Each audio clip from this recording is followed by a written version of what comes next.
తెలంగాణలో ఏ పండగ జరిగినా, ఏ దావత్తు జరిగినా తప్పకుండా ఇళ్లల్లో మొట్టమొదట చేసే వంటకం బగారా రైస్. ఏ నాన్ వెజ్ కర్రీకైనా కరెక్ట్‌గా సూట్ అయ్యే రైస్ ఇది. ఎవరైనా నాన్ వెజ్ తినని ఫ్రెండ్ కానీ, బంధువులు కానీ ఇంటికొస్తే వాళ్ళు కూడా ఇష్టంగా తినే రైస్ ఇదే. అటువంటి బగారా రైస్‌కి కోడి కూర కాంబినేషన్‌తో ఈరోజు వంటలక్క చేశారు. అది ఎలాగో మనం చూసేద్దాం.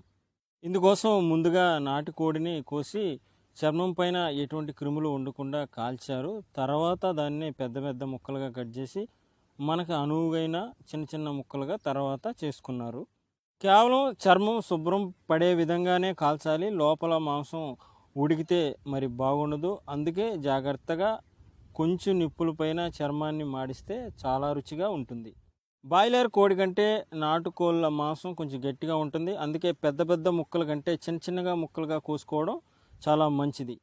ఇక నాటుకోడి వేపుడులోకి వెళ్ళిపోదాం. ముందుగా కడాయి పెట్టి అందులో 4 టీ స్పూన్ల నూనె పోసుకొని మనకి మసాలా అయిన దాల్చిన చెక్క, మరాఠీ మొగ్గ, యాలకులు, లవంగాలు వేసి కాసేపు వేయించాలి.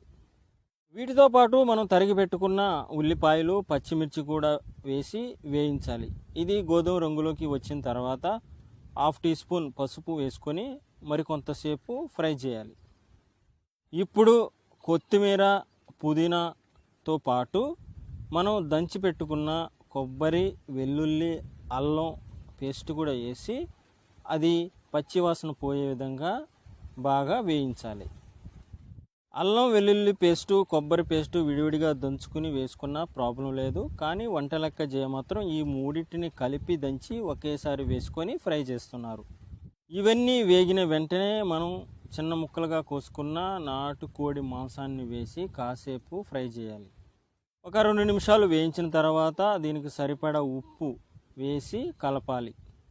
ఈ పాత్ర కలపడానికి చాలా ఇబ్బందిగా ఉంది. అందుకే ఈ మాంసాన్ని వేరే పాత్రలోకి మార్చుకున్నాం, కలిగి పెట్టడానికి వీలుగా ఉండే విధంగా.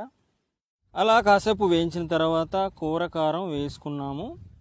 కిలో కన్నా పైనే మాంసం ఉంది కాబట్టి 5 టీ స్పూన్ల కారం వేసుకున్నాము. అలాగే 2 టీ స్పూన్ల గరం మసాలా కూడా వేసుకొని బాగా కలిపాము.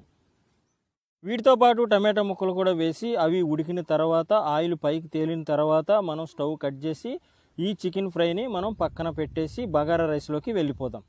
బగారా రైస్ కోసం కావలసిన పదార్థాలు: బాస్మతి బియ్యం, దీన్ని కడిగి నానబెట్టుకోవాలి. అలాగే ఉల్లిపాయలు, పచ్చిమిర్చి చిన్నగా తరిగి పెట్టుకోవాలి. దానికి తోడు అల్లం వెల్లుల్లి పేస్టు, కొత్తిమీర, పుదీనా,